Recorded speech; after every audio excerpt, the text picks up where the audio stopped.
Tabiat ikan seluang, kalau dia gigit umpan, dia gigit kot tepi-tepi je, dia tak berani nak telan terus semua. Ni lah perangai Akmal Saleh. Terbaru UMNO, pemuda UMNO buat convention khas. Convention khas yang gunanya untuk nak tengok lah sama ada ramai tak pemuda UMNO ni yang bersetuju untuk UMNO ni keluar daripada komponen kerajaan perpaduan.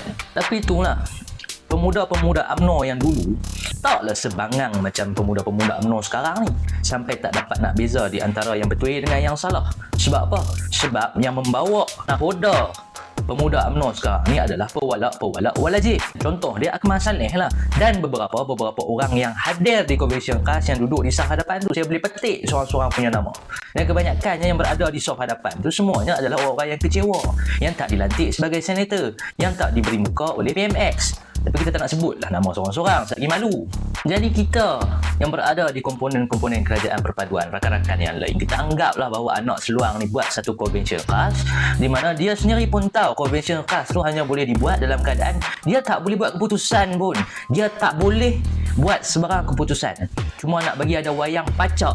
Buat semata-mata nak buat bagi jadi wayang pacak untuk pemuda-pemuda UMNO ni nampak, oh kita ada satu ketua pemuda UMNO yang berjiwa nasionalis, yang kononnya mengangkat Melayu, nak tolak DAP, nak tolak non-Bumi Putra, yang piang mak kali hamput, apa pun tak tahu, yang tahu kira nak keluar daripada kerajaan. Tapi Akmal Saleh, ketua pemuda UMNO, sampai satu tahap nak kena pergi cucuk semua, nak kena tahu sokongan, nak tunjuk sokongan. Buat apa? Kalau hang betul orang yang ada pendirian, letaklah jawatan exco, letak. Kalau kata Adun mungkin tak boleh letak, sebab kalau lompat ke apa ke kena bayar 10 juta. Letaklah jawatan exco, tanda protes. Hang pun tak letak, Akmal. Sebab apa? Sebab hang tahu yang tu lah sumber keuangan. Lepas tu hang duk sembang apa tu, kata hang dengan anak seluang ni tak ada beza. Makan umpan kot tepi-tepi lah, hang pun sama lah. Buat kerja, makan kot tepi-tepi lah, tak berani nak makan habis. Jadi kekuatan yang ada sekarang ni dalam UMNO yang nak buat haluan kiri ni, kebanyakannya terdiri daripada orang-orang yang kecewa juga. Yang kecewa kenapa Najib tak dibebaskan, yang kecewa tak dapat lantikan senator, yang kecewa sebab tak dilayan oleh PMX.